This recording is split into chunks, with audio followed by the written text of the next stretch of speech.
Um, Good evening. I'm Julia Koster, NCPC's Director of Public Engagement, and I'll be moderating tonight's activities. We're so excited to welcome you to One Night, 100 Years. This online event kicks off the National Capital Planning Commission's centennial year, 2024. We've asked six people with amazing regional planning expertise to pick an item from our recently launched online planning library and share their thoughts in a fast format. We're hoping that this will be a great introduction to the last century of planning in the Washington region. And we hope that you'll also take a moment after this to check out the online planning library, which currently has over 100 plans, maps, reports, and legislation primarily focused on the first 50 years from 1924 to 1974. I really want to thank our NCPC staff and our friends at the DC Office of Planning that have worked hard on putting this library together. And I want to give a shout out to the amazing libraries and archival resources here in the region where we found a lot of the materials, including the DC Public Libraries, the Library of Congress, the National Archives, the Kiplinger Research Library at the DC History Center, and the George Washington University Library, among others. You can get to the online planning library through NCPC's Centennial website page at centennial.ncpc.gov, and we'll put that up in the Q&A. So speaking of that, if you have a question during tonight's program, go ahead and post it in the Q&A. And we hope that even though we have a really full program, that we'll have a little bit of time at the end to take some questions. I'll also note that tonight's program, woohoo, is eligible for 1.5 AICP CM credits. And I want to thank our friends at the National Capital Area chapter of the American Planning Association for their partnership on this. With that, I'm now going to turn it over to NCPC's Executive Director to start things off for us. Well, thanks so much, Julia, and good evening, everyone. And we're really delighted to have so many people join us tonight as we kick off the National Capital Planning Commission centennial year. And our capital is really an extraordinary place that began as a planned city. When Congress established the commission in 1924, we became stewards of the LaFont and Macmillan plans, advancing those aspirational ideas while responding to the needs of an ever-changing city and region. And today, our commission collaborates with our region's jurisdictions and federal agencies to balance national capital and local needs.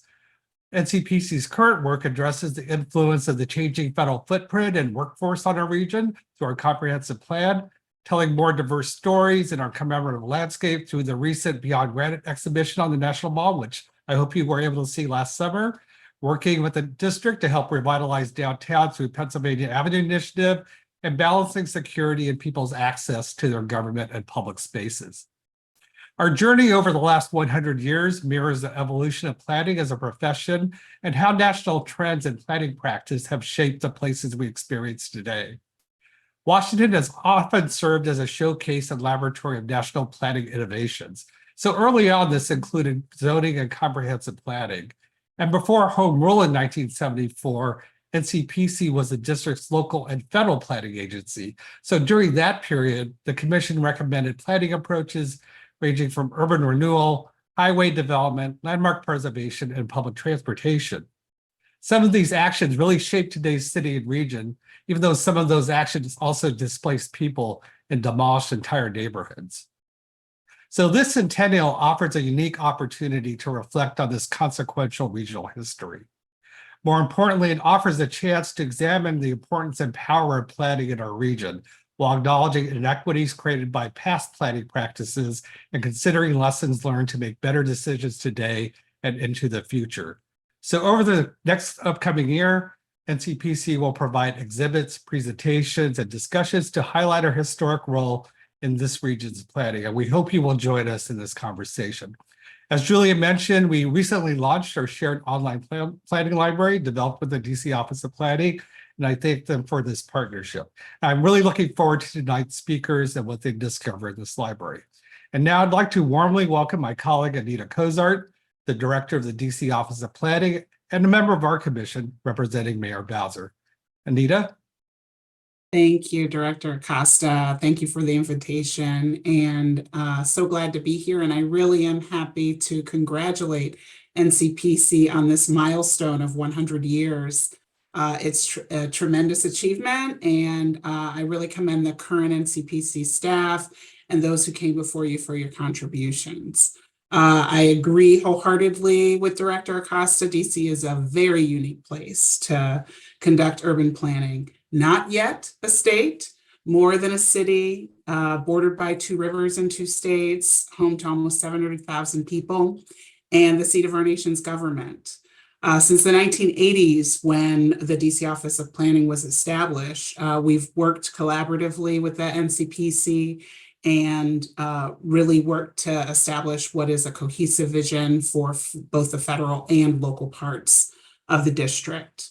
We share values that guide our respective areas of work. We believe in a vibrant District of Columbia, which should accommodate national government needs and enhance the lives of our city's residents, workers, and visitors. We believe the built environment should build upon the city's rich history, legacy, and reflect the diversity of its people. And we are committed to working together toward a more inclusive and equitable city for all. And in 2022, for the district's part, Mayor Bowser really charged agencies to identify ways to help eliminate racial and ethnic inequities, many of the ones that Director Acosta talked about. And the Office of Planning has developed a racial equity action plan that lays out our contribution to that goal.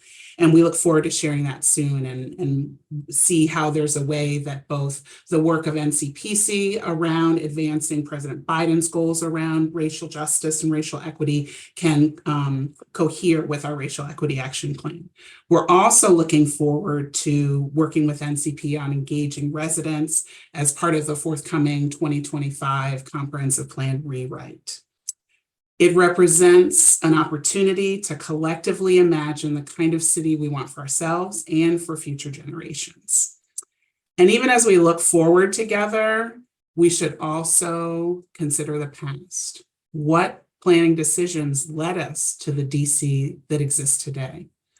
Who lives in this city, and how have they been served or not served well by the built environment over time? What equity issues exist from the past that must be addressed in order to improve upon what exists, even as we anticipate future development and other challenges ahead, as well as opportunities ahead? And NCPC's Centennial Planning Library helps us to do that consideration of the past. It's a fantastic tool for accessing and analyzing the work that's been done by those who came before us and learn some lessons from it. So again, Director Acosta and team, I commend you on the launch of this new resource. I thank you for your partnership, and I look forward to the good work that we'll continue to do together. Great. Well, thank you so much, Marcel and Anita, for, I think, those words that really help frame what we're hoping to achieve during this centennial year, and what we hope all of you that are here listening to us today will be considering and thinking about as we start these presentations and as you continue the conversation with us throughout the centennial.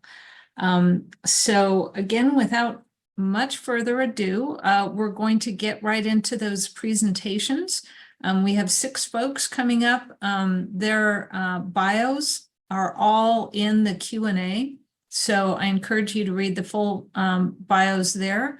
But I'm going to ask Alex Baca, the DC Policy Director with Greater Washington, to get us started.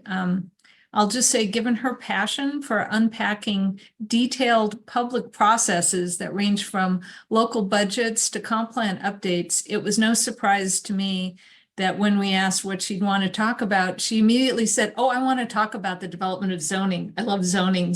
And so I said, right on. And She is going to talk a little bit about early zoning here in the district.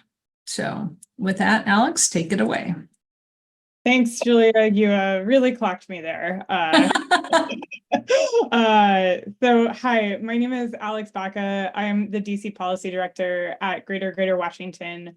That means that I lead our advocacy efforts on housing, transportation, and land use. As I often say, housing and transportation are land use policies. So my slide deck is called Talking About Someone Else Talking About Zoning, because I think it's been made clear that I love to talk about zoning. I have this fun little mug. It says talk to your friends about zoning. So that's what I'm here to do tonight, like all 300 of you that you registered. So I chose to go over this document called Experiences with Zoning in Washington, D.C. from 1920 to 1934. It was created by S.G. Lindholm, who, quite frankly, I didn't have that much time to look into. So NCPC, you're going to have to fill me in on this guy later. But, you know, I found this really interesting because it was prepared for the Zoning Commission of the district after about, you know, a decade and a half of zoning, after the enabling and adoption of a zoning code. Disclaimer, this doesn't have many cute or fun graphics. Yes, it is true. I could have chosen something much more attractive from NCPC's beautiful library, but I sort of stuck to the text. What is in here, though, is districts referred to in the report. Again, experiences with zoning. I love it. And a bunch of charts. So I definitely recommend looking at this document for charts. There's such things as areas and uses of private property. There are housing units and person per acre and buildings constructed under zoning. There is a rather offensive chart called distribution of the colored population. There is nothing comparable for any other race. You can sit on that. So per NCPC, here's what this document is. Just kidding, go to the digital library and read about it. I'm here to tell you about what I think. So my feeling about this is that this is really an overview of zoning, which was basically brand new at the time, was working, which was really interesting to me because in my job, right, I'm looking for sort of program evaluations on how our land use regulations are working. And it's something that I don't typically get to see. I think it's not a surprise that I found this somewhat indirectly bigoted because while much of the text sounds really reasonable, in the light of my work today, the language comes off as somewhat sinister, right? So I pulled some examples over. These are in this teeny tiny text over here, right? But I think that placing restrictions upon the number of persons who may live in any given area sounds fine when you consider it. But, you know, in reflection with some of these charts points to a level of population control that is a little bit questionable and deserves some scrutiny. I also found this compared to sort of the stuff that I look at in my day-to-day much more blunt. Just some of the language was really much more direct than I am used to, right? God forbid we inconvenience traffic. We tend to code that and couch that a little bit more in contemporary plans so as to not offend or to stir up opposition. Why did I choose to talk about this document? I was really set on talking about the State Standard Zoning Enabling Act because I think it's just like an interesting thing. But I feel like I'm constantly experiencing zoning, and so are you, because it determines what goes where in our built environment. So I wanted to see what the early zoning commission was talking about. I'm particularly fond of the section burden of population on land, which, you know, is quite a way to phrase people living somewhere. But, you know, I think it is pretty interesting to look at some of the language around how, and I'll, you know, this is kind of this last paragraph here, about the sort of detached space between apartments and detached homes and how that was a problem for the comfort of some property owners. That kind of language is all over this document. So what experiences with zoning did the Zoning Commission have? I would say that the implementation of zoning brought with it some challenges. Many of the proposed solutions were administrative and had to deal with sort of how the commission should function. I would say that there is some allusion to how zoning can control growth and development, but not entirely. People will still make of things what they will. You know, people do have different ideas than what the codes say. And the conclusion of this document was actually that zoning can and should change, which I think is something important to keep in mind in our sort of contemporary, you know, 100 years on, is that zoning is not set in stone and it can change and reflect what certain goals are. I did find amusing too, the line in here that as a result, trading in downtown property is stagnant and values decreasing. Everything is cyclical. I have much hope for downtown. So what are my experiences with this? All zoning restricts who lives where. Maybe it's good, maybe it's bad, but I think a lot of this is based on what was normative at the time. A lot of our current zoning code is that as well. High cost neighborhoods have the most restrictions placed upon them. Word 3, seemingly always of interest. There's a big chunk of this document devoted to Cleveland Park and Connecticut Avenue and the interplay between detached homes and apartment homes. Elevators, there's a big section about elevators because they make buildings really expensive and they make them taller, which has some relating effects to light and air. And many of the issues are just the same as what we have now. Again, just some call outs here. What is the Zoning Commission's actual authority? What is an attractive use? What is an objectionable use? This kind of language is not new in contemporary zoning codes. Lastly, this was my favorite part, zoning with consent of neighbors. I was very charmed by this because so much of my job is ostensibly, some people would say, unwarranted paving the way for new development growth. I would say that I think GG Wash takes a particular interest in how this stuff works so that we can meet the goals that our organization represents. Part of that is fair and equitable land use. And so I was very bemused by the inclusion in an early document about zoning about what the consent of neighbors was. And it was interesting to see that this ended with, and I will quote, "The provisions in the Washington regulations have brought about a pernicious condition in that they practically surrender to property owners the right to sell consents or to arbitrarily withhold consents for certain activities seeking establishment within 200 feet of their property." I think we're still navigating the conflicts inherent with who lives near new development and who has a stake in it today. So this gave me a lot to think about. I was very charmed by some of the phrasing. I hope you'll take a look at it. Thank you so much for having me, NCPC. Happy birthday.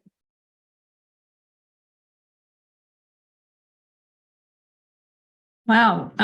If you could, that was great, Alex. And if you could stop Trying to screen sharing. stop sharing Well, that was, I think, a really great way to get things kicked off. And it was really interesting to hear you share between what was written back then and how that lines up with our contemporary experiences of zoning.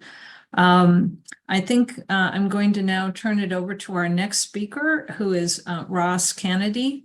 Ross is the Real Property Management Branch Head, Naval Facilities Engineering Systems Command at the U.S. Naval Academy. Along with what is clearly a very demanding day job, he also very recently became president-elect of the NCAC American Planning Association chapter. So I want to say congrats on that. That's an equally demanding role. And I think, Roz, you're going to actually take us into a 1961 document called the Policies Plan for the Year 2000, the National Capital. So that's one of our kind of pivotal planning documents. And so I'm really looking forward to what you have to say about that. So with that, the floor is yours. Thank you, Julia.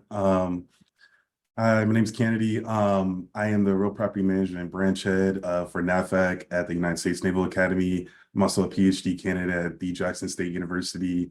And I'm the president-elect, as you said, of the National Capital Chapter of EPA. I can get my screen to share.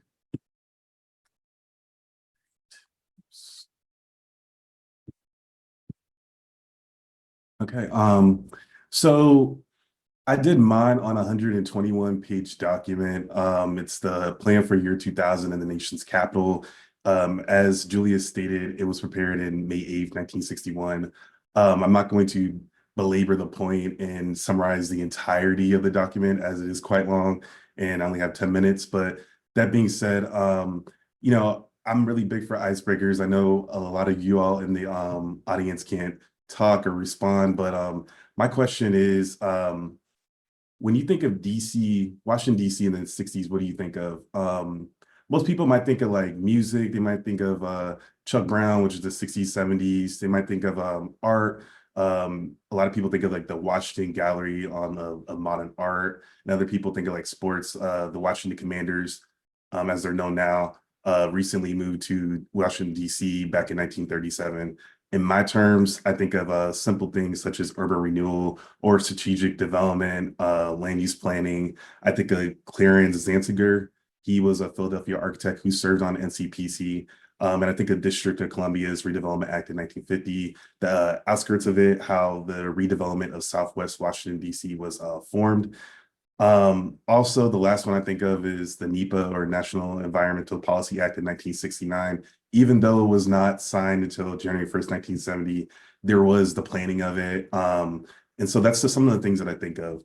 That being said, just want to go a brief history of the NCPC, as a lot of it comes down to the formation of it, and it took to look 40 years into the future to plan. That takes a lot. That's dedicated staff who really understand their niche. That being said, National Capital Planning Commission was formed in 1924, as Marcel said. They had an important job, which is planning policies and redevelopment, reviewing development proposals to protect and enhance the Anacostia River to prevent pollution there, as well as Rock Creek. And then they turned into protecting resources and historic sites. And now their job, in a sense, is to develop policies as well as redevelop and look at development proposals in the National Capital area. Looking to my first slide. So some of the policies for the year 2000, they wanted to reject unfavorable urban trends. As you know, there was uncontrolled urban sprawl. Planning was a relatively new field. So that being said, they wanted to prevent congestion and decline in central cities. They wanted an opposition to the wasteful destruction of countryside and overly controlled metropolitan development. So the recommended approaches for year 2000 were to, at that time, were to promote compact, well-planned suburban communities, focus on new communities around corridors within the central city, emphasize mass transportation and limiting freeway expansion. Anyone on this call who's a planner knows we had a big part in dealing with freeway expansion throughout the time. So they also wanted to diversify federal employment locations with a focus on Metro Central growth. I think this is very interesting to me, as if you look back to what Washington, D.C. was comprised of back then versus now. You have Deloitte, you have so many big companies in Washington, D.C., as well as a federal base. So the fact that they were able to see 40 years in the future is just phenomenal. So looking at renewal and conservation, they wanted to renew the original city of Washington, D.C. They wanted to maintain stable populations in the District of Columbia with a focus on community quality and uniqueness, preserve the countryside as permanent open space. We have, I think in most places, we have a huge problem with open spaces, but the fact that in 1960, when NEPA was not established, or well, yeah, 1961, NEPA was not established at that time, planning was a lot different. So the fact that they had that foresight, it speaks volumes to me. And then you have implementation strategies, which is executing the policies within the existing governmental framework, utilizing different resources and methods. So these are some of the policies for the year 2000. They wanted to build on historical achievements, evolve the city image, and bring it towards a greater vision, as well as the next steps were like constructive feedback from policy impacts, collaborating with local governments, which are the District of Columbia, Alexandria, Arlington, just the general area. And they wanted to adapt the year 2000 plan as a federal development guide. Going to the past is the prologue. So the United States at the second millennium, they were expecting a population explosion. They predicted doubling of the US population by 2000, significant growth in metropolitan areas, which continues as a long-term trend, and expected increases in economic expansion or worker productivity, changing in the workforce composition for more, for lack of better words, educated and diverse workers, as well as shifts in employment. A lot of people at the time there was a mix between white collar workers as well as blue collar workers. In 1960, so when they thought of what the population base is. They thought it's a lot of the economy is we're going to go to white collar service jobs, and there's going to be a decrease in traditional blue collar roles and farming. The consumer trends, they anticipated higher spending on recreation, education, and labor saving devices, as well as a shift from necessities to more discretionary spending. Next, you look at the year 2000, the United States as a second millennium. In the greater region, you had geographical advantages. They looked at the climate and recreation in terms of hot summers. As we all know in Washington, D.C., it gets hot. It's very humid. Some say it's built on a swamp. And there's the proximity to the Chesapeake Bay, Atlantic Ocean beaches, and Allegheny Mountains. So the transportation development, they looked at the key highways, interstate highway system for enhancing regional connectivity so you can get around in a relatively easy fashion, and how to plan it. It didn't just come up overnight. They also had development of freeways linking to Annapolis, where I work, as well as ocean beaches.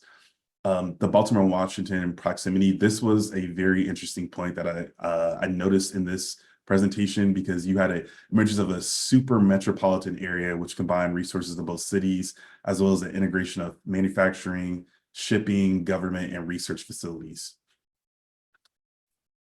Then you look in the projections to issues with the National Capital Region. So this, they anticipated the growth to 5 million people by 2000, mostly in the suburbs, the surrounding suburbs of Washington, D.C. Employment projections, there's an increase in federal and non-governmental jobs.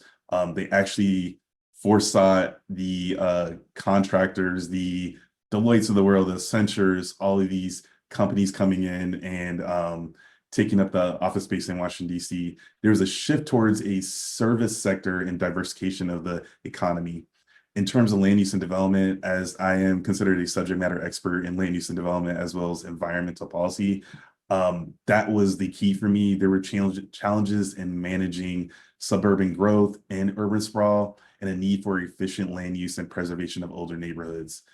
They also looked at urban infrastructure and open spaces, so they emphasized a balanced industrial growth, transportation improvements, as well as open space preservation. There's only 2 more parts. The goals for the National Capital Region were housing and urban renewal. They wanted to replace substandard housing with adequate dwellings. Don't really want to belabor the point, as we all know that things change. That being said, they want to encourage a variety of housing types and focus on community-driven renewal efforts, more employment, diversity, and accessibility. That is a huge one. So how do you get to your job? You can't just vanish and get to your job. A lot of people were thinking at the time, okay, how are you going to get from point A to point B? So if you, for instance, live in Alexandria, in that general area, are you taking the train? Are you driving? What is the manner that you're getting there? They looked at the urban design and community identity. So they wanted to foster an awareness of urban design's potential to enhance the beauty and interest of Washington, D.C., because it is a beautiful city. They want to respect the architectural heritage while accommodating change. Everything is built on change. So the fact that these architects, planners, engineers, everyone who worked for NCPC could have that foresight, it's unparalleled. And then the metropolitan decision making. They wanted to address urban problems with metropolitan scales and decisions, as well as encouraging community identity and responsibility within immediate environments. Pulling up on my last slide, the policies and plans for the National Capital Region at the time. The growth directions, they wanted to emphasize selective growth patterns for the region, considering residential, employment, and transportation systems. They wanted to think about population employment once again, for plans to accommodate significant population growth and that diversification of employment opportunities, urban development strategies. They wanted to discuss alternatives like controlled sprawl, creation of new communities, as well as the efficient land use. And lastly, in conclusion, they had a key focus area on balancing the urban expansion of Washington, D.C. with the open countryside preservation and efficient regional infrastructure development. Thank you for having me, and I really appreciate it. Happy birthday, NCPC. Thanks so much, Ross. That was pretty amazing that you took us all the way through an entire policy plan document. And I was really struck as by how many of the issues that they were discussing there sound very familiar. It was just like, oh, look at that. We're still grappling with those same questions. So thank you so much for that you took on a big task there. So that was super. Next up is Carlton Hart, the Senior Urban Planner at the U.S. Commission of Fine Arts.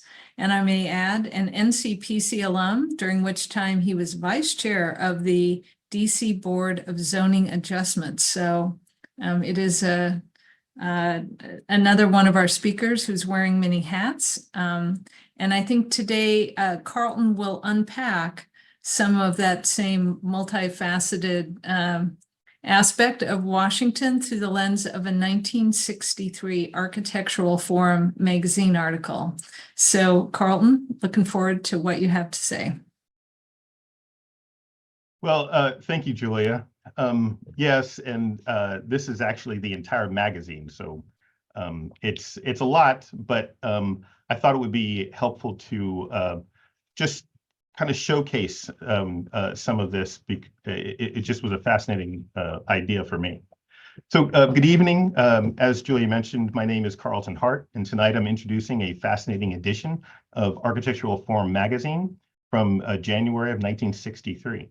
I was intrigued by this item in NCPC's online planning library because it places DC's complex development process under a microscope during a critical point in our history.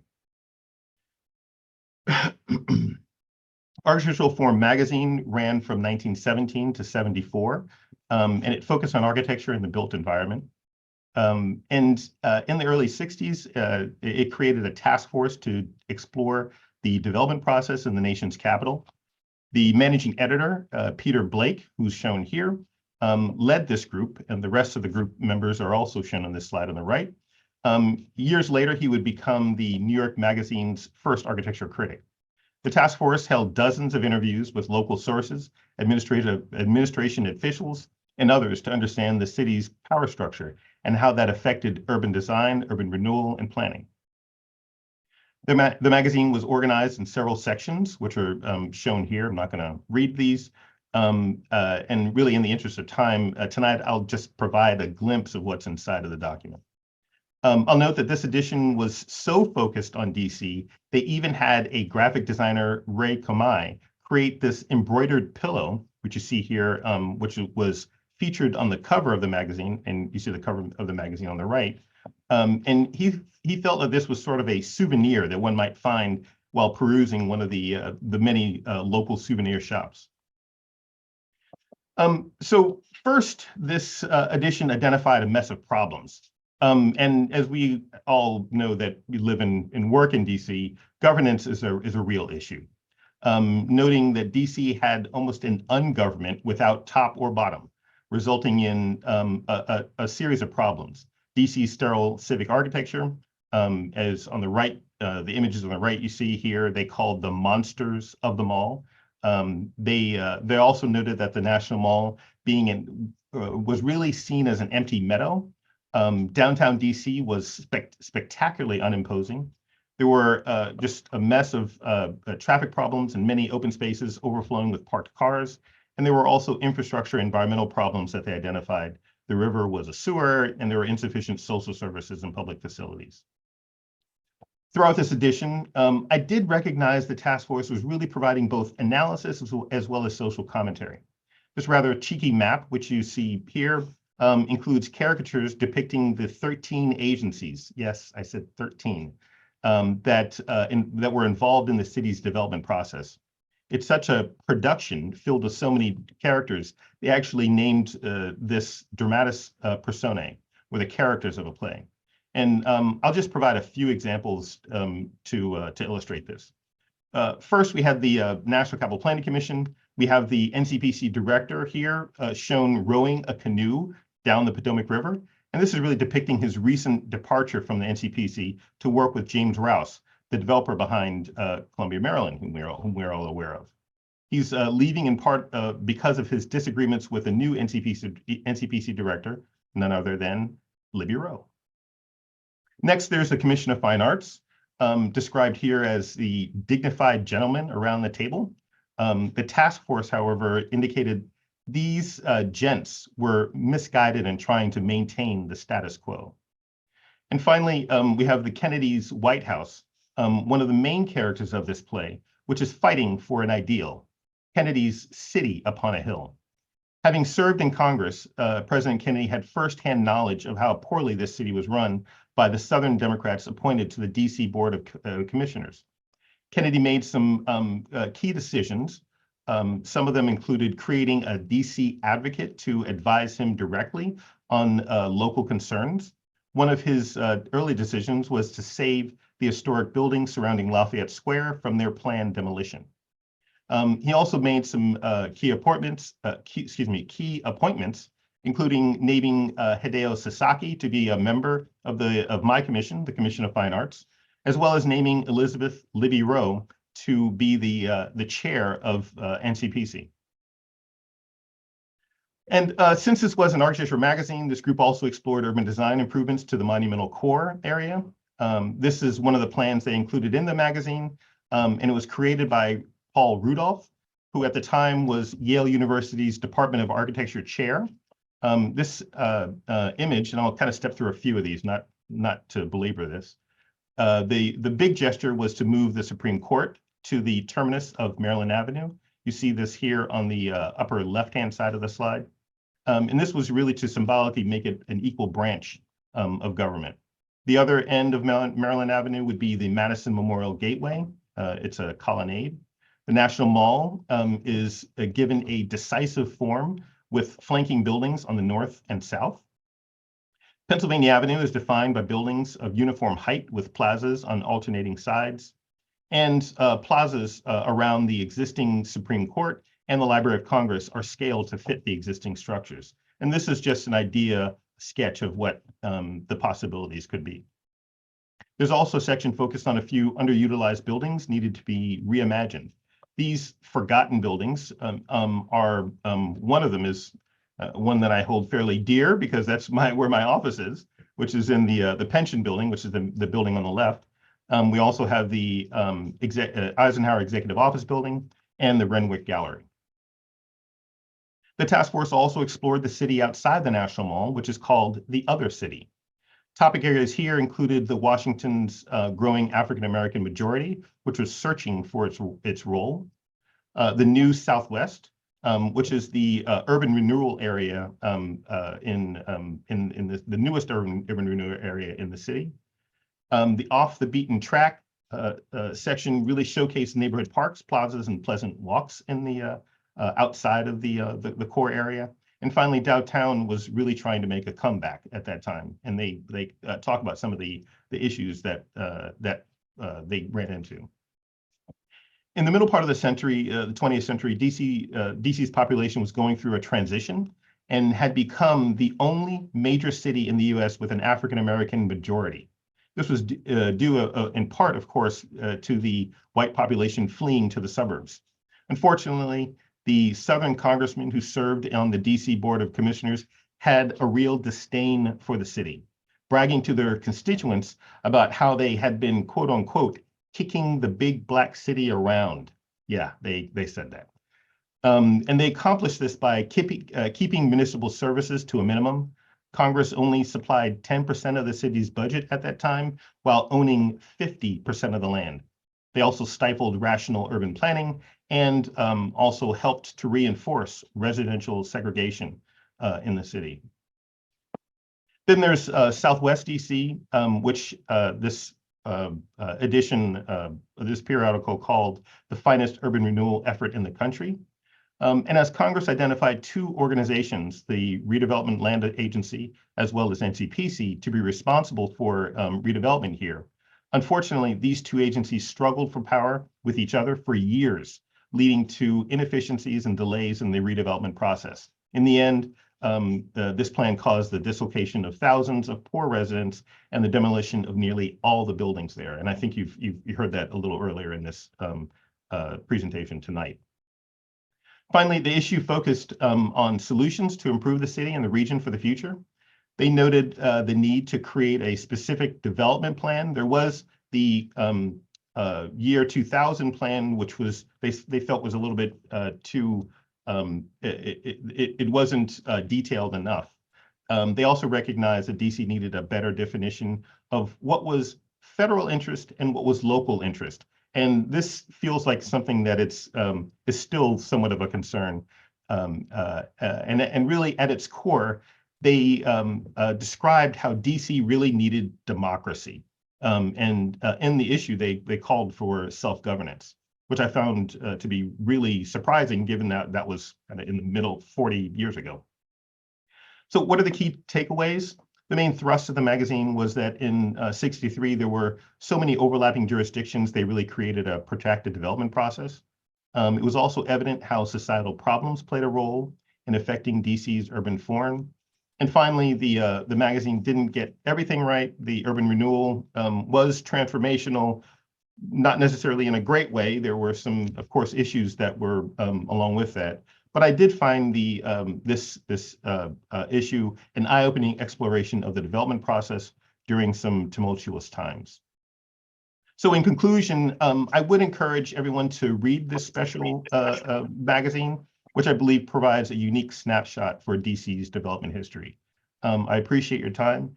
And as everyone else has said, happy birthday or happy centennial, NCPC. Thanks. Thanks so much, Carl. And I think we'll take happy birthday and the well wishes that come with it. That was really an illuminating presentation, and you covered a lot of ground there, and it's interesting to see how it's linked to some of the earlier presentations. Our next speaker up is Tracy Haddon-Lowe. She is a fellow with the Bass Center for Transformative Placemaking at Brookings Metro. She also serves on the board of WMATA, and her deep interest in regional transportation led to her selection to talk tonight about a 1952 report, an approach to the mass transportation problem in Washington, D.C. So, Tracy, take it away. Hi, thank you so much for having me tonight. I have to start with a little bit of a disclaimer, which is that while I do represent the District of Columbia on the board of the Washington Metropolitan Area Transit Authority, I note that I'm speaking on behalf of myself and that my comments don't represent the WMATA board as a body. I'm not a member of the WMATA staff, and I don't represent the organization. And I also don't represent the Brookings Institution. I work there, but what you're hearing from me tonight is just me talking. These are my independent opinions, and I am going to share with you a little bit of my own research, and so that you can see a little bit about how it informs my thinking about the history of planning at NCPC and the problems that WMATA is facing today. Okay, so tonight I want to invite you to travel with me back to 1952, a time when gentlemen solved problems, or more specifically, observed them and left them for future generations to solve today. In this case, this report was written by Harlan Bartholomew and Associates for NCPC at a pivotal time in our region's history. And that was when the transportation system was undergoing a really dramatic transformation. It was the dawn of the suburbs and the adoption of personal automobiles as the primary mode of travel.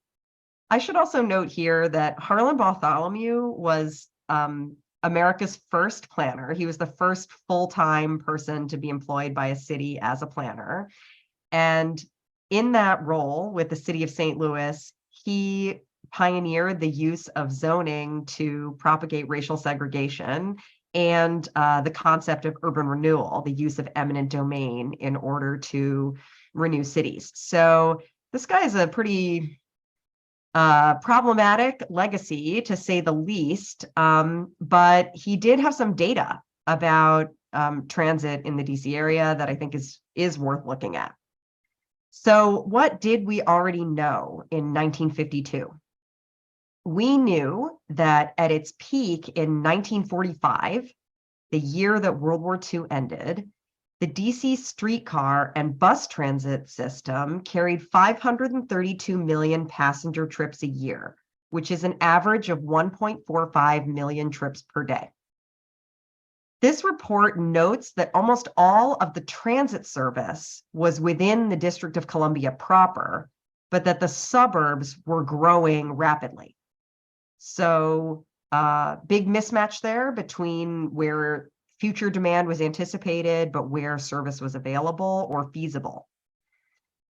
We can also see from this report that by 1952, transit was already on a decline, right? By 1950, trips were down by 1/3 in just 5 years.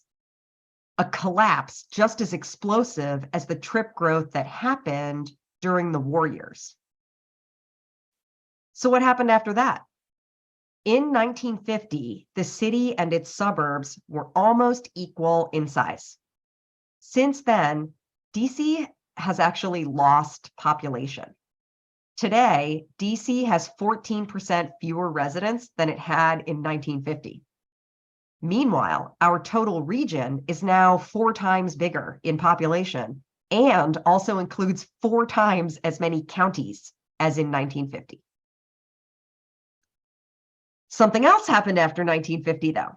I stole this slide from a presentation that the general manager gave to the board in December. After 1950, our region founded WMATA and built Metrorail. The first piece of Metrorail opened in 1976, and the original design was completed in 2001 when the Green Line was finished. The WMATA ridership peak was just a few years later in 2009. In that year, Metrorail and Metrobus carried approximately 430 million trips, or 1.18 million trips per day. I think it's interesting that that stat is within striking distance of the World War II pre-WMATA transit peak. And that stat is much higher than the 1950 regional transit system ridership. It's not saying much given that the region is 4 times bigger now, but it is notable given the decline in the core's population in both relative and absolute terms. Today's land use can still support very high transit ridership. But the dream of capturing suburban mode share for transit and combining it with existing demand in the historic urban core has not stayed true. WMATA has faced a series of crises that have greatly reduced the frequency and reliability of service since the 2009 peak. Recently, the rise of ride-hailing apps have opened up personal auto travel, even for people who don't own cars and don't drive. And the rise of telework has reduced demand for work-related travel. However, this is not to say that there is no demand for transit or that WMATA cannot improve service frequency and reliability, which in the past year, I think it really has done. It's interesting that that's happened at the same time that traffic is worse than ever, right? Oh my God, Carlton's presentation, DC as an ungoverned place clogged with traffic. There's no more venture capital money subsidizing Uber and Lyft. So, maybe we can figure this out. There's a world in which the 1 million transit trips a day of 1950 is possible today. And we need to reach it if we want to achieve our climate goals and do something about all those clogged streets. Here's another slide I stole from the general manager's December presentation. None of WMATA's funding is indexed to inflation, so the authority's purchasing power erodes over time, and WMATA only has dedicated funding on the capital side. This is not normal among transit agencies. While WMATA's dedicated funding today is larger than what was shown in this GAO report in 2006, it is far from the industry norm. It's not a resilient structure. I'm obsessing over Carlton's phrase from that architecture magazine, that we're ungoverned. Keep in mind that in the case of WMATA, general revenue is pieced together from the budgets of 3 states and several Virginia counties and cities. And you have a truly unique and exceptional case, special, and not in the good way. So how do we figure out what to do about this? It's not a bad idea to use these NCPC resources to look back at what gentlemen would advise. So first, we can see that Harlan Bartholomew thought that the best transportation plan would actually be a land use plan. So maybe this guy did have some good ideas. MWCOG has developed an activity centers concept that has huge potential here, but there's a lot of room to improve it, and even more room in how to build land use policy within it as a framework at the local level for the jurisdictions within our region. And second, we have to decide what we want our regional transit service to be and then actually fund it. We have to govern ourselves. We were told in 1952 that the future of transit in this region will always be at risk of failure as long as we don't have an agreement about how to pay for it. And so here we are. Respectfully submitted, this time by me.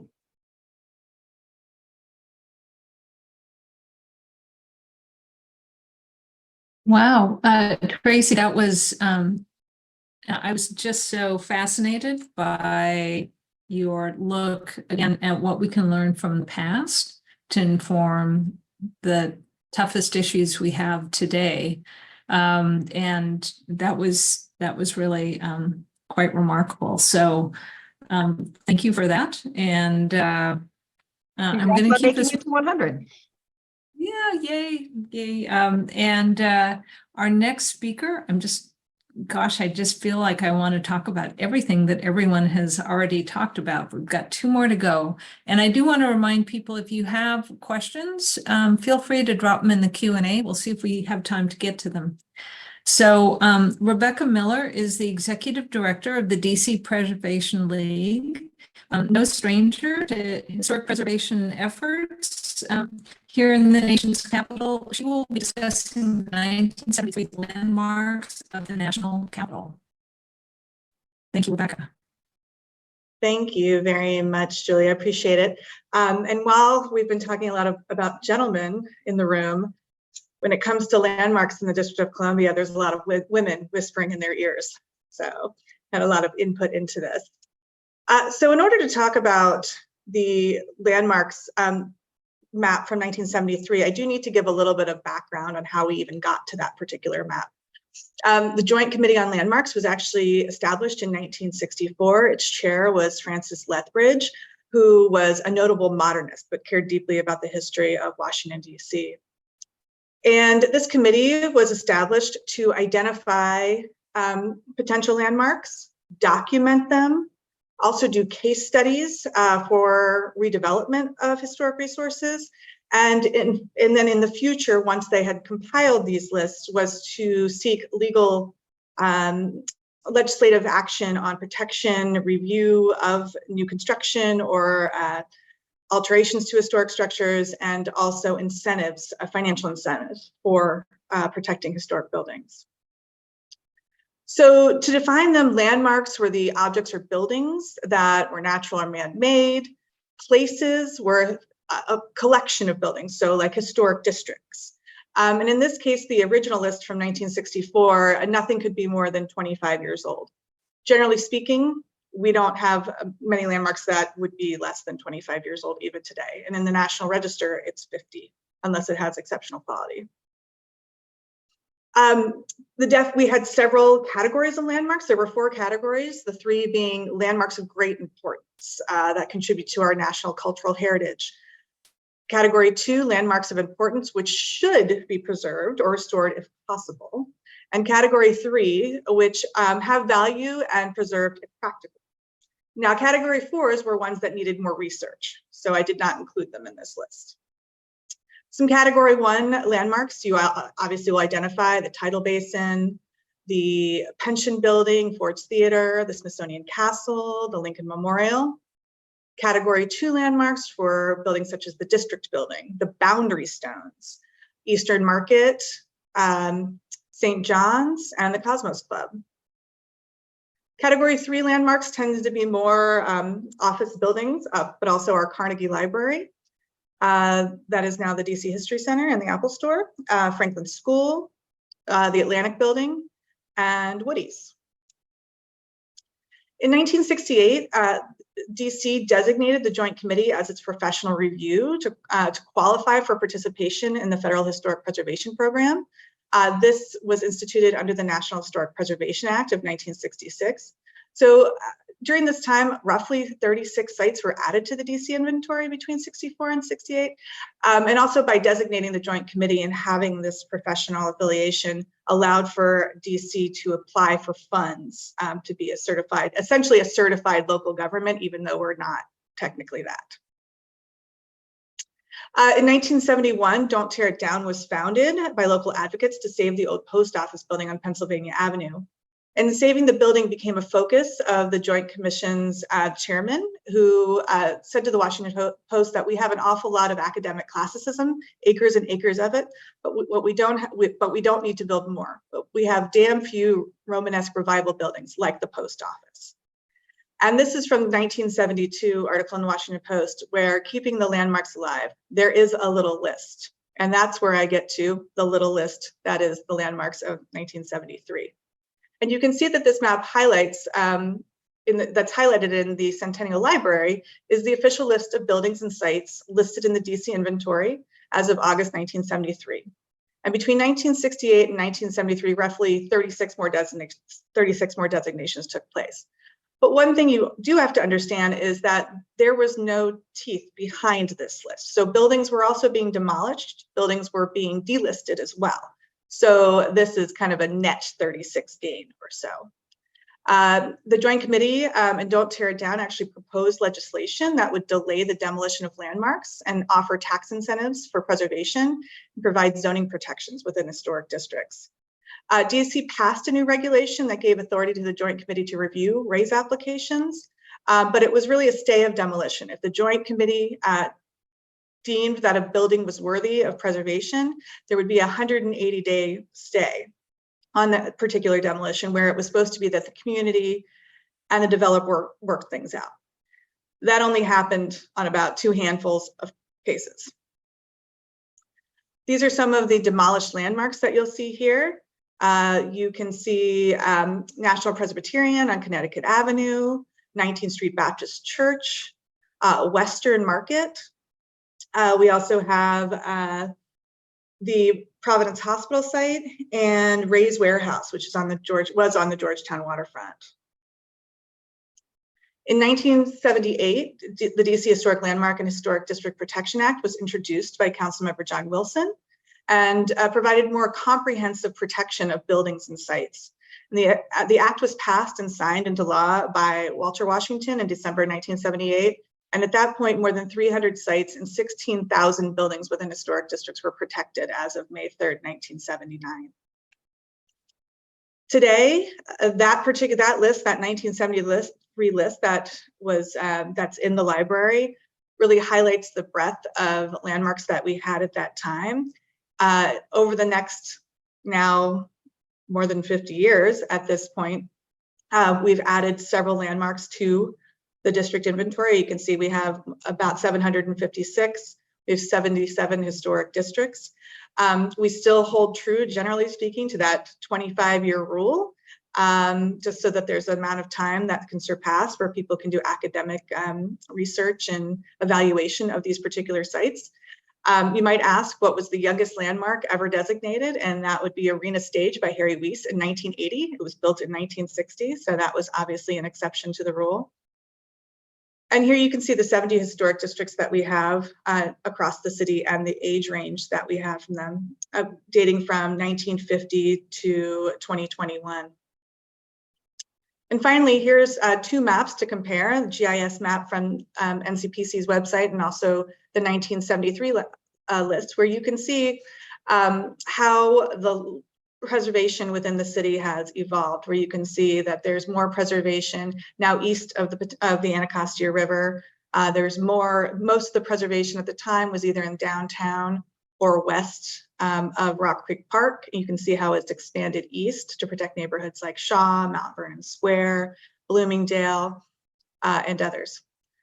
So I think from an evaluation perspective on this, it was the landmarks of the National Capital. When you talk about being ungoverned, we started from being ungoverned to a point where we have one of the strongest preservation laws in the country. And that preservation law, and starting with this list, has really had a huge impact on the development of our city and the character defining features that we all value so much. So thank you. Thank you so much, Rebecca. It's really fascinating to look at those two maps together and see the progress that's in there.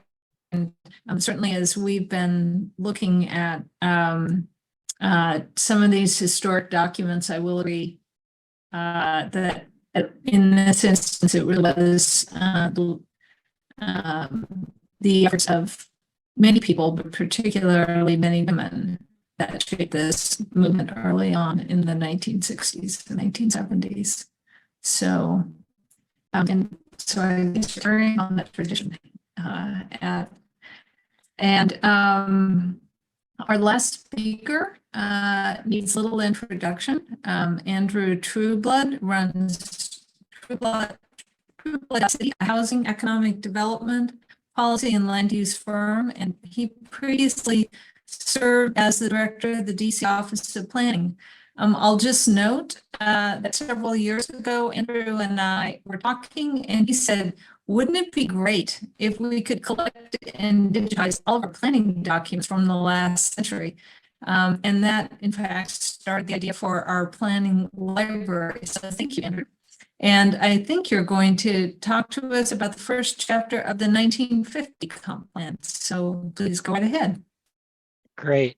Thank you so much for this opportunity. What a fun way to hear about what some might call, I guess, esoteric plans, but I think we're all seeing that they're really a critical lens for understanding the city and the region. So I just want to start out by thanking NCPC, especially Marcela Costa and Julia Costa, for making this library possible. It's so great, and inviting me to join such an esteemed group of people. I think, as you've seen and heard, Washington is a city of plans. And while we often hear of L'Enfant and Macmillan, I want to make the case tonight that the district's first comp plan in 1950 was just as critical for building the city and the region that we have today. It was a document that I got to know and appreciate as I worked to update DC's local comprehensive plan in the late 2010s. And what I came to realize was that this document was the first major planning effort to really look beyond transportation, parks, and infrastructure. And it was also the first major plan that looked beyond the bounds of the district and into the region. In other words, it was the first significant effort to plan comprehensively and regionally, which is why I actually do own my own copy. This document arrived at a pretty momentous time for the region and for cities across the country. I'll just say Greek has two concepts, or two words for the concept of time. There's chronos, which is linear time as we know it and as our clocks tell it, and kairos, which recognizes that there are certain moments in time and certain moments and times in which change is heightened. In other words, non-linear time. And the late 1940s and early 1950s saw a lot of change. It includes a change of how and where people worked, as well as their preferences for commuting. What people wanted from their housing was changing not only to safe and sanitary, but more spacious and also more segregated. The Cold War had just started, and as you will see, there was a shift in how the federal government existed in the DMV region. In addition, in the post-war period, there was a bevy of new investment in infrastructure, housing, and redevelopment. Finally, the baby boomers were coming, demanding new investments in schools and speeding up changes in housing demand.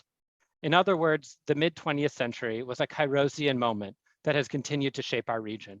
I hope to show that while this plan's role was primarily to further sprawl and discourage density, it was not all terrible. In some areas, they started with ideas and ideals that resonate with today's discourse.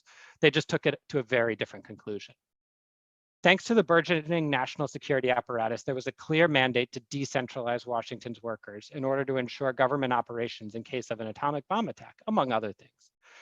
Today, we might call it continuity of operations or resilience, but we wouldn't maybe use such intense imagery, which the one on the right is one of Marcel's favorite images I know, which isn't from the comp plan, but it's from a document that was very important to the comp plan.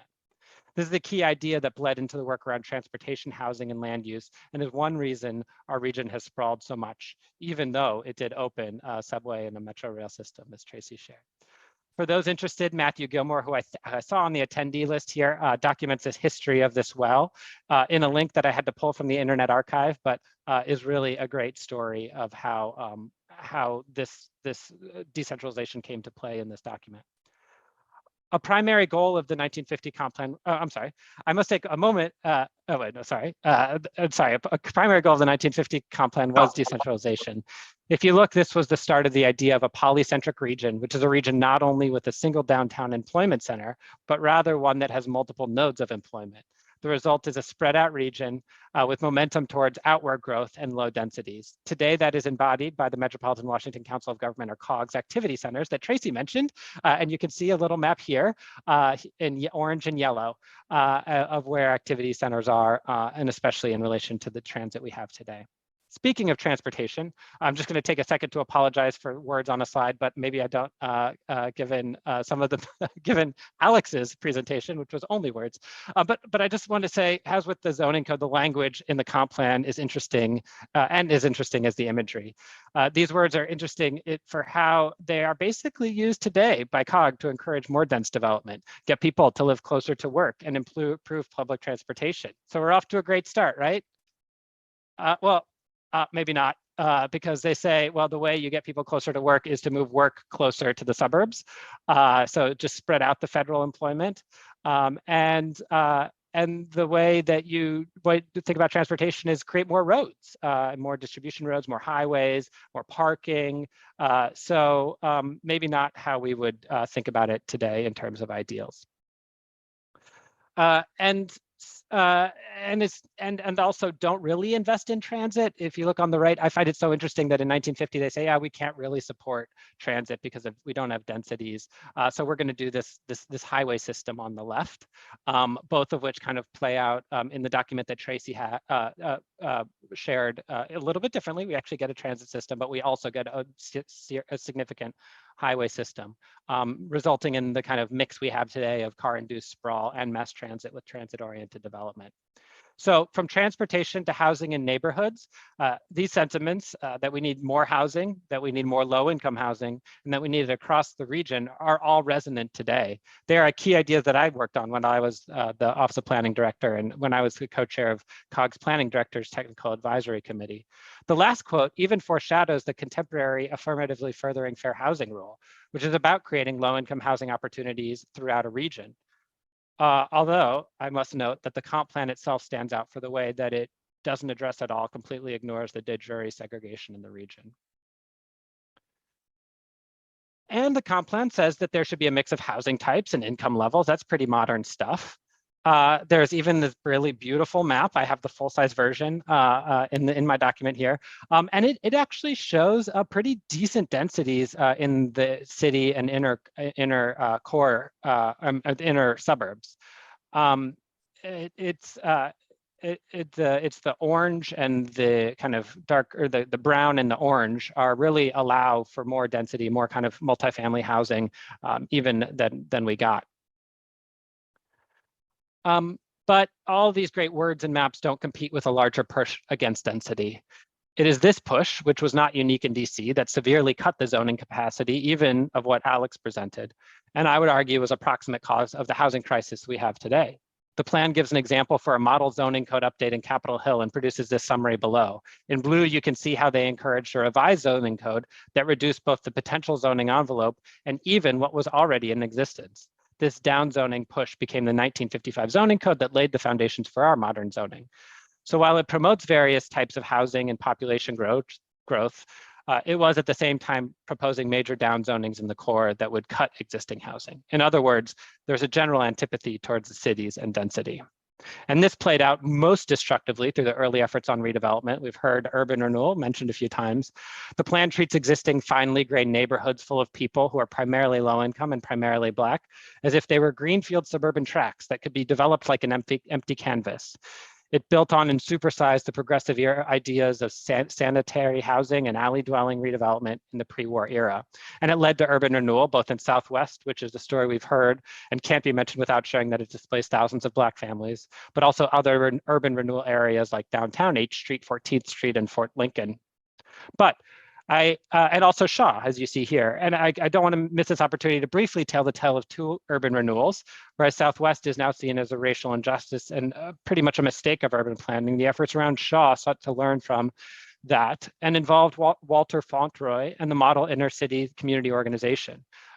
It found mixed success, but resulted in far less destruction of community. I learned this when I worked with NCPC to sunset the plan in 2019. So just as when I first read this plan, I can't help but reflect on what this means for us today. First, unlike when I read it in 2018, I think we are in our own Kairosian moment. Telework is changing the nature of our polycentric regions and putting into question what employment centers and commuting really are. People's housing preferences are shifting, but more importantly, we are recognizing the critical systemic shortages and impact on housing costs. The federal government's role in the DMV region continues to loom large as the region's largest employer struggles to bring workers back to the office. There have been massive investments in cities and regions through federal legislation like ARPA and the infrastructure bill. Oh yeah, and baby boomers are still here, just playing a very different role. And millennials and Zoomers have a growing impact on our cities.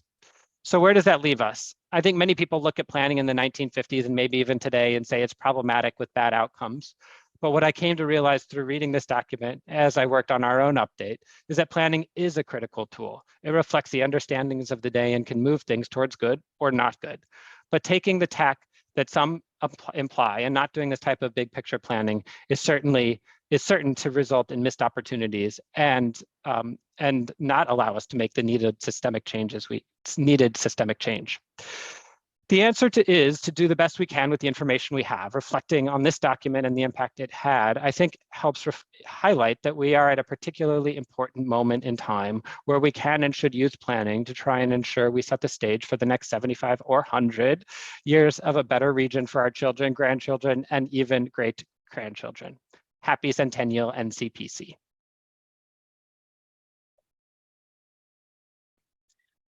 Well, thank you so much, Andrew, for bringing us to the close of the presentations. And as with all the other presenters, it's so fascinating to see the issues that we struggle with today reflected in these much earlier. I mean, that's a 73-year-old document, and to think about how the strategies there have influenced how our city looks today. So I wanted to see if we could get all of the presenters on screen.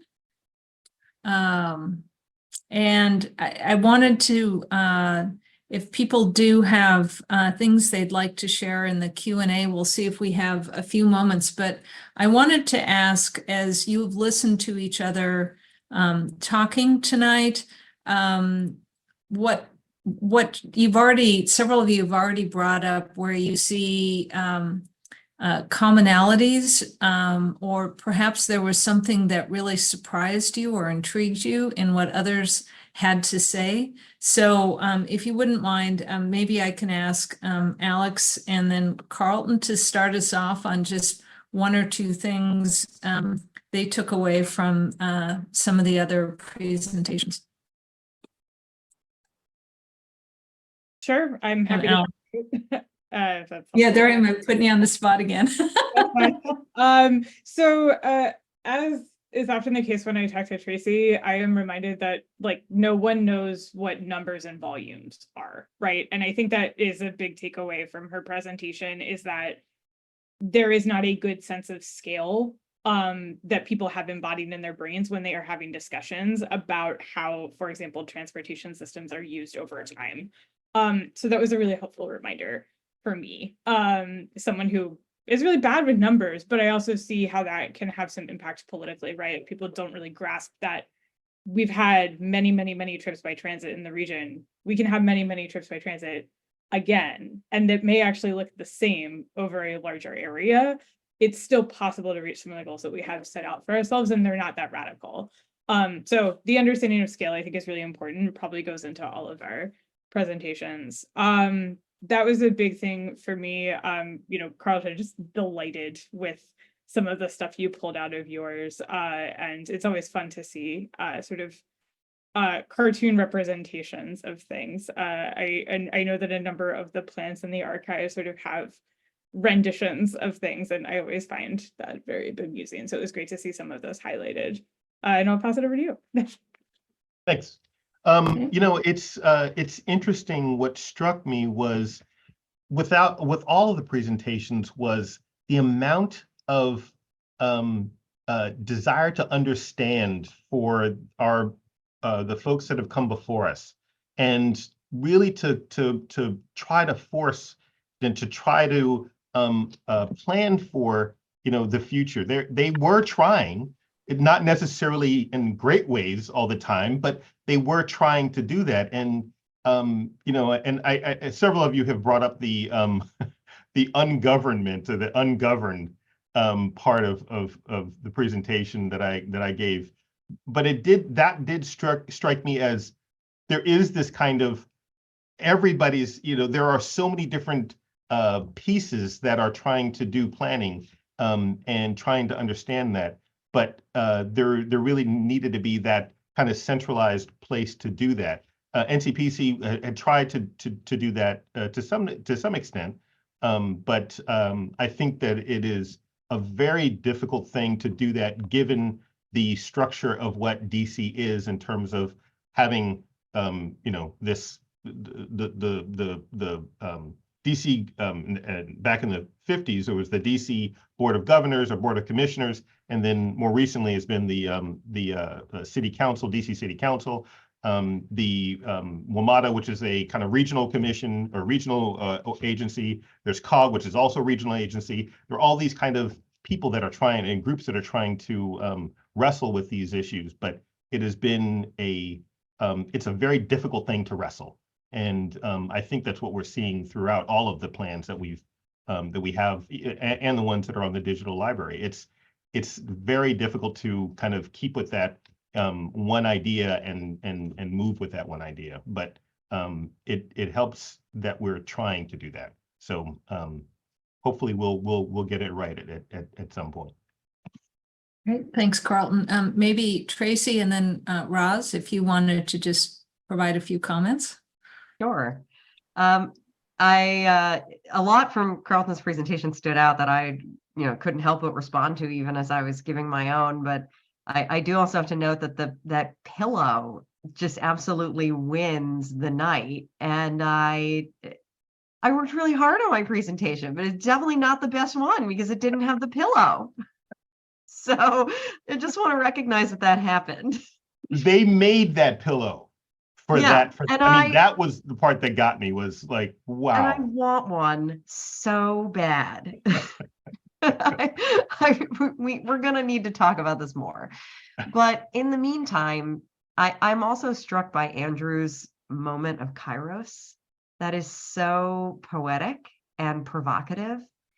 And it connects to me to also referring back to Carlton's presentation, this question about the role of the federal government in the district. And it seems to me that we are having a moment where we have to ask these big questions. It's obviously super front of mind for me because Metro Rail was built pretty explicitly for the purpose of moving the federal workforce. And so what is this for, and how do we maintain it if it's not for that anymore? But of course, the District of Columbia was created in order to be a home for the federal government. And if we're trying to hide our workforce from the nukes and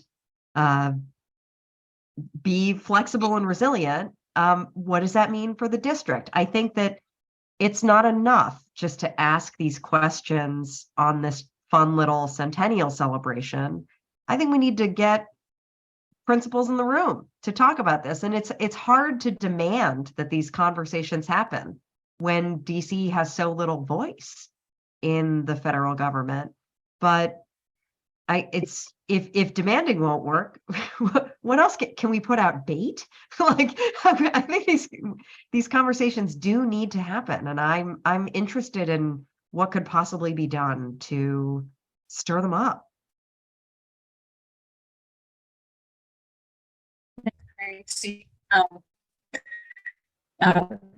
Roz, I don't know if you have anything to follow on with that, and in the spirit of stirring things up. Yeah, I was Maybe you were hoping for a pillow too. I feel bad that we. no, I was just gonna say that Tracy, that was a lot to that was definitely a lot to digest, and I definitely agree with you. I think the part about the representation, everything, this was a great experience. I'm very humbled. Well, I'm a humble person, but it definitely took my humility to another level to be in the virtual room with everybody. You have some very intelligent people who made these presentations, and I learned a lot. So I just really humbled. I definitely think that NCPC, I hope you all have a great centennial. It's an amazing feat. Not a lot of organizations can last that long. And I do want to understand a little bit more about the discussion we were just having about the workforce using the rail. It really piqued my interest. And maybe Andrew and Rebecca, I'll let you have the very last word if you would like. Sure, I can go.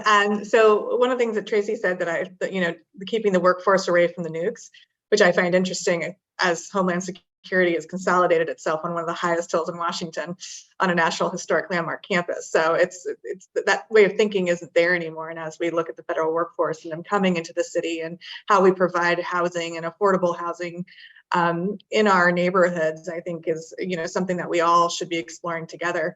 There's this perceived conflict between historic buildings and affordable housing and planning and whatnot when there doesn't have to be, because we all want to be at the room. We want to preserve historic sites and also see our residents thrive in the District of Columbia. So I think that that's an interesting, how do we get the workforce back? How do we get the transit together? I think that's one thing that's missing, is that whole, all of us together in one room, like we are right now, but maybe actually in a room together, talking about these issues and how we move it forward to planning for the latter part of the 21st century. I'll just briefly, because I'm sure you guys want to get to questions, but reflecting on all this, I think it's so interesting that like much of this is happening. There's like a 20-year period, or maybe 25 of like all these documents except for the zoning. But like between 1950 and 1973 is all encompasses the documents, and it's just an interesting era of ferment. And to think it's bookended by like what I shared with it is like redevelopment, build freeways, lots of building and construction, like, and then on the other hand, it with Rebecca's being like, oh wait, actually maybe don't just like build willy-nilly everywhere all the time. Like maybe there's some things we need to preserve, at the same time that you have, the anti-highway movement and the anti-urban renewal movement. And so it's interesting to think about what that period of time, and to Tracy's point, not only do we not have a federal workforce, like workforce, even if you say it moves private workforce, like private workforce isn't moving in this way anymore. So what is it? And I think we all believe it's like this is all critical infrastructure and it's valuable, and it's just like, how will it be used? How is it going to be used and functioning in a world in which that's not the primary driver? And what is that world like for the next 75 years? And I do think it's a really interesting question. I don't know where the forum is to have that. Thanks. And we did have a couple of questions, and I think we've got time for just a few. We've seen this in at least two questions, as Washington is often considered a city of plans, and the question was, did Washington have an influence on other cities, at least in the US, from a planning perspective, or was it influenced by other cities? Do any of you have a perspective or a thought on that?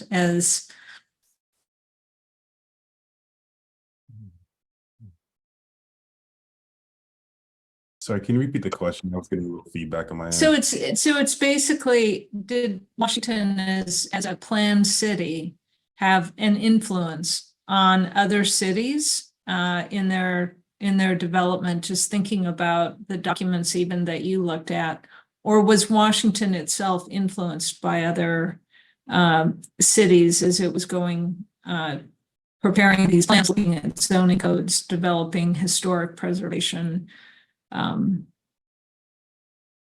think certainly our preservation law, as we were protecting historic resources, our preservation law is considered a model act for other jurisdictions. So I think that we were, as it evolved over time, over that kind of 1964 to 1978 period, and as it still evolves on our way of thinking. I know that there was a question in the about doing not just physical preservation, but preservation, more cultural preservation as well, which is something that we're all trying to work towards. And having these buildings that were maybe Category 4 landmarks because underrepresented communities didn't have the high style Scottish Rite temples and things like that, that identifying those. And DCPL has been doing a tremendous amount of research with the Historic Preservation Office, such as African American civil rights and women's suffrage, Black women's suffrage, all types of things, in order to tell a fuller story of DC, of the city as itself. And so I think that we've been noted to be a model for that for other jurisdictions and wanting to tell their full stories as well. So with regard to zoning, also, I had mentioned this briefly in my presentation, but a lot of cities followed the sort of federal Enabling Act, which is the state standard zoning enabling act that you can find in NCPC's library. So that was actually, along with a number of other model legislation and model codes provided by the Department of Commerce to inspire, establish, modernized zoning. This was an ideal really held by progressive reformers who are quite frankly not my favorite people in history for some of their really bigoted beliefs. But one of their initiatives was to set up these model zoning codes so local jurisdictions could adopt them. So NCPC's library has both the National State Zoning Enabling Act, as well as the DC Zoning Enabling Act, which was the local approach to that. So in some ways, actually, if Andrew talked a little bit about, there's a comprehensive plans and zoning codes work together. DC has 2 maps. The comp plan is not zoning, but of course zoning is influenced by the comprehensive plan. There's a lot of language in those initial documents from the 1920s that many cities have, not all of them, because it was optional to adopt that, but that was the sort of federal model established. And I'll just add on, urban renewal was like, Southwest urban renewal was the test case for urban renewal, right? Mostly for worse, that became, kind of grew across the country, as well as like the freeway, right in hand with the freeway, especially urban freeway movement. So I think that was DC, that's a case where DC was like seen as a test bed and used as a test bed. Yeah, I would agree with that, Andrew. In the 1963 edition, they actually were praising the the urban renewal as this kind of beacon that others could emulate. So I fully agree with that, and it's unfortunate because of what we know now. But at the time, they were looking at it like, hey, let's do this kind of this wholesale change and planning effort for a very large area in a major city in DC, the nation's capital. So yeah, I do agree with that was taken. But DC is a little strange, a little odd, because DC because it's been around for so long, it's had so many different iterations. It kind of, the growth and kind of has been in spurts. It hasn't been this, okay, this is a city and all of a sudden it's there. It took time to actually get to where it is now. But interesting question, but thank you. And I know we've reached 7:30, and so we're going to draw this to a close. We had some really interesting questions in the chat, and some of them were directed to the presenters. So we'll do our best to follow up on those and see if we can provide some answers. I'd like to first and foremost thank our presenters. This was just an amazing, wonderful evening with the opportunity to learn about planning and some of the documents. We often think about the L'Enfant and the Macmillan plans, but a lot of what we experience and see in Washington and in the region today happened in the last 100 years. So we're really excited to have this conversation around how planning evolved and the documents that have shaped our city and the people that have shaped our city, and whether for good or for not so great results, as we've just been discussing. And please stay in contact with us. Let us know about the library or this event. We'd love to hear your thoughts. And again, thank you to our presenters, and I wish all of you a good evening.